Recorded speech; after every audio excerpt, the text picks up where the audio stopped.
Share screen. And play. There we go. Hello, everyone. Thanks for joining Deb and I today. Today's topic is listings and working with unrepresented buyers. So we're seeing an uptick on more buyers calling listing agents directly. So, we're going to go through some things, and to help protect you, help guide you, give you some tips on how to deal with them because some agents just never come across this. They're just kind of out there like, wow, this never happens. Usually, always other agents bringing in buyers, and how do I handle these situations? So, we'll go one slide at a time and start from there. So, you'll start, Deb. I'll go over each slide after you're done. Okay. So when you have your listing appointment, you want to educate your seller that this is something that could possibly happen and that there is an additional workload that goes with it, right? And deals are more likely to fall apart if that buyer does not have representation because you as the agent, your loyalty is to your seller. So you're going to do everything for your seller. You just are going to show the home to them and you will fill out the paperwork according to what the buyer wants, but you're not really um, uh, advising that buyer on anything. You're advising your seller. Um, we do want to make sure that you're aware of fair housing risks, which Tony will go into in a second, and then also compensation. So on our listing agreement, we do have that section for unrepresented buyers, and I do think that everyone should pay close attention to that, right, Tony? Exactly. Well, there are a few things with this is that one, yes, well, always our Century 21 Home Star agents that are watching this, definitely reach out to either one of us when you're getting into these situations so we could go over this, and give you a fresh or a refresh of this. You don't have to watch this video right before on that. And we'll give you some best tips for that. But yes, one in our documents, we do have an unrepresented buyer document that we want signed that helps protect you and explaining to the buyer in writing that you're not represented, that you represent the seller. And it's a little more descriptive. Like some agents have asked me, well, isn't that on the agency disclosure saying I just represent the seller? Yes, but this helps protect all of us in explaining more in detail what that means to an unrepresented buyer. And then, of course, like you said, Deb, the compensation form, that's again up to you as an agent, but we recommend, the extra work and the extra time and all of that, that there's some type of compensation to you because you're going to have to be dealing with both sides. And there's other legalities of fair housing risks of making sure that you're giving, I mean, even though you don't represent, I use this term a lot, you represent the best interest of the buyer, like agency means represent, looking out for their best interest, but you do automatically become working for them. You have to be that person that they're going to be talking to and connecting with to write the offer and all of that. But you got to make sure you're doing the right things other than the looking out for their best interest. Your job is to look out for the seller's best interest in the aspect of price and in terms, if that makes sense. Not looking out for their best interest of work and what's the words I'm looking for? Professionalism and ethics. I'm just talking about when you say, look, agency relate, your job is to get, when they're unrepresented buyer, your job is to get the seller the highest price and the best terms, but you're doing everything else for the buyer outside of those things. So you can't give them any advice on price and terms on that. So hopefully that made some sense there. Right. Next slide. Um, Also clarifying agent roles and document understanding. So we also have to make sure that not only does the seller understand the documents, but so does the buyer, right? And which goes to helping the buyer along with that stuff. Facilitating the property access and enhanced safety protocols. So you want to make sure that everybody is entering some of these properties that are a little bit on the scary side sometimes we have in Cleveland. Make sure everybody's being safe. Um, Transactional forms without guidance. So that really just means that you want to you have to present all the forms to the seller, and you also have to present all the forms to the buyer and make sure that the buyer does fill them out. And document all communications on both sides too as well. So not you are going to be the only one. So you got to make sure that you're documenting everything that you say to each side. So there's no he said, she said, it's all there kind of thing. Do you agree with that? Exactly, exactly. Now, I will say there is a gray area in having to accept a unrepresented buyer. What I mean by that is some agents ask occasionally, said, do I have to take on this buyer? This buyer is calling me and emailing me. They live out of country, they live out of state, and they're calling me every 5 minutes and about the property, this, that, and all this before writing an offer. And do I, as an agent, have to handle that? Yes and no. I've been telling agents again, call us, Debbie and I, and we'll discuss it with you, but you can get the seller's approval to not work with them. What I mean by that, you want to look out for the seller's best interest. Say, hey, I've got these people that are from wherever, they're really take up a lot of time. I don't know if they're serious, they're whatever. But if your job is to work in the seller's best interest, and if that seller gives you maybe an email or a text saying, no, it's okay, that you do not have to work with those buyers or tell those buyers they have to find their own representation. So occasionally we get in situations like that where agents, especially on lower end properties in the middle of nowhere, or yeah, all of a sudden agents are getting 20, 30 calls a day all over the world calling them on there. And they're like, what is my obligation to work with these people? Your obligation is to work for your seller's best interests, and you notify them and let them know. So you're not 100% obligated. If 20 people call you and there's a $20,000 house that's 45 minutes from you, you have to go show it every single time 20 different people want to see it. But you have to get your seller's authorization and communication that it's okay for you not to, so they don't ever come back to you and say, hey, you didn't look out for my best interest. So did that come out right, Deb? Yeah, the only thing I would add to that is, um, as long as far as your seller's best interest, it's totally okay for your seller to want to have people who actually view the house in person.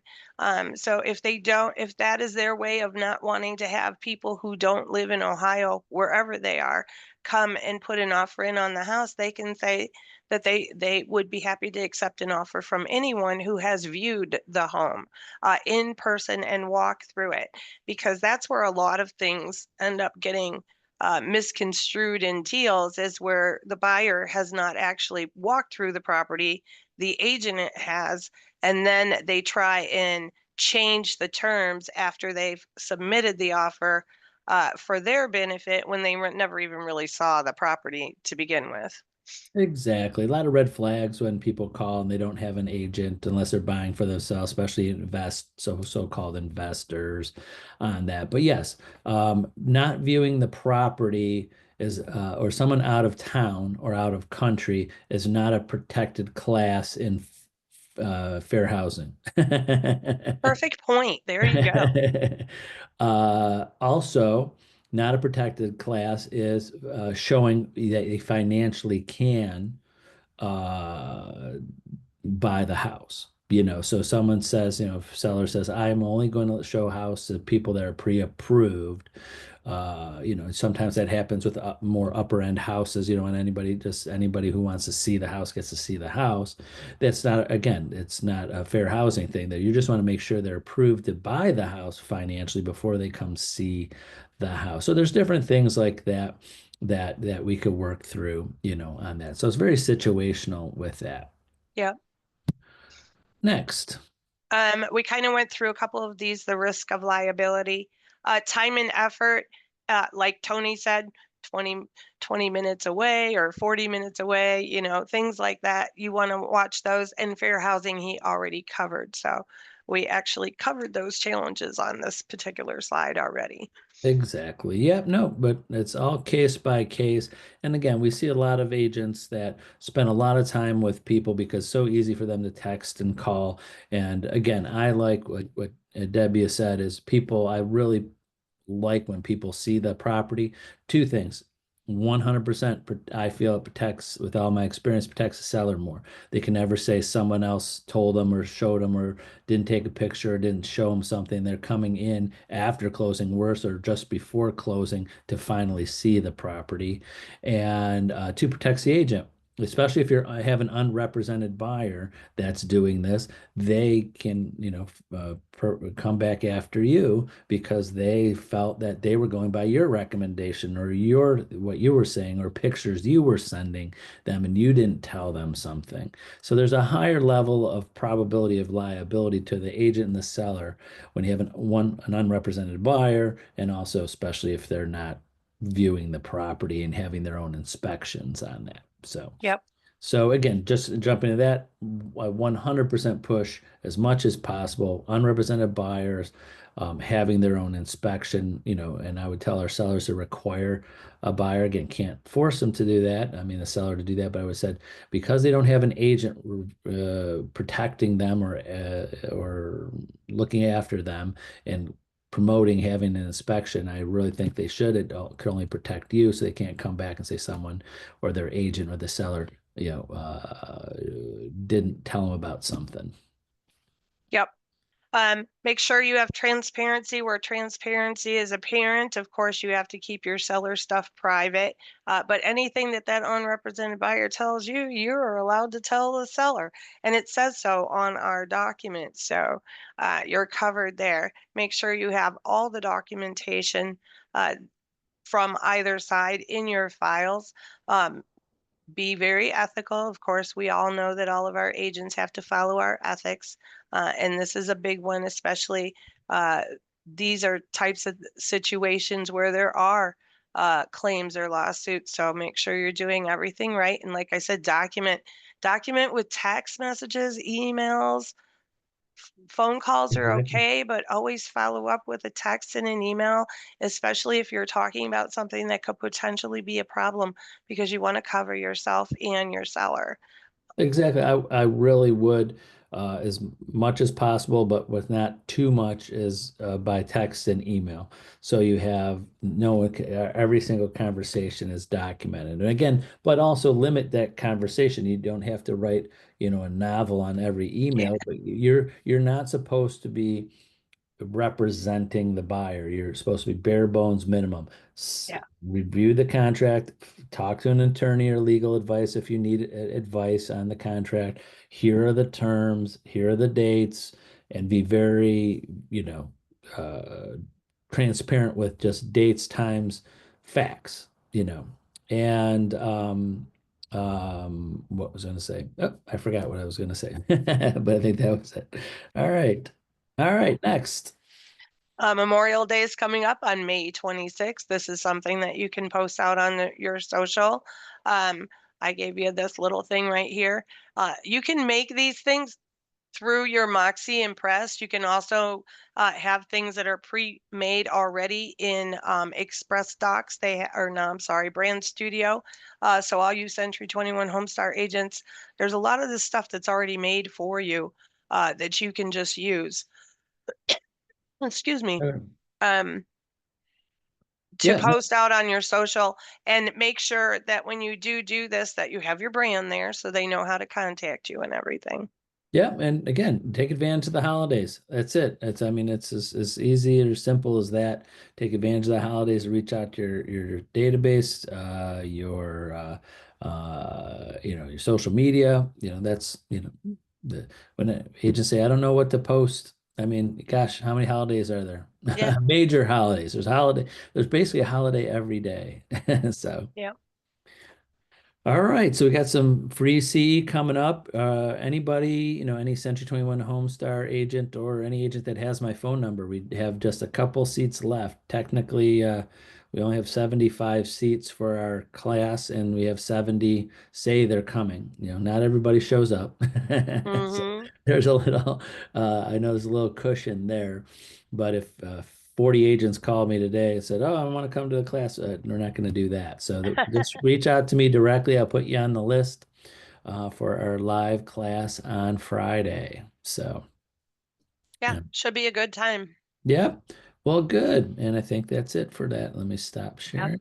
If you have any Thanks. more questions about that topic, please, like Tony said, feel free to reach out to us and we can get into more detail and stuff. But we just wanted to make you guys aware that you can work with them or you don't have to. Yeah, So, and I'll say, I say this a million times a year to agents is when you get into a situation with when a buyer, when it's your listing and a buyer doesn't have an agent, the lack of another agent doesn't turn you into a dual agent automatically. yes, right. And something like, what does that mean? I'm like, just because you work for both agents that's doing that physical work, but you represent and on the agency your seller. And not to dig into this topic a little bit more, but some sellers maybe, I mean, I know in other markets in other states they actually have more elaborate like dual agency type forms. Like we have our state of Ohio one that they recommend, but there's sometimes some seller can say, I don't want you to ever be a dual agent. And a seller can require that of that. That means that the buyers are unrepresented, or they could almost have them get their own representation. It's a little gray area with that, but a seller can. Like me personally, if I wasn't my own agent sold my house, I would make sure a buyer had their own representation so they can never come back to me and my agent, and I would make that as much of a legal requirement as possible because it helps protect everybody when both sides have their own representation and looking out for their best interests. So, Yep. but that's it for today. Thanks for watching, everybody. And remember, reach out if you need us, and we'll see you next week. Bye bye. Bye bye.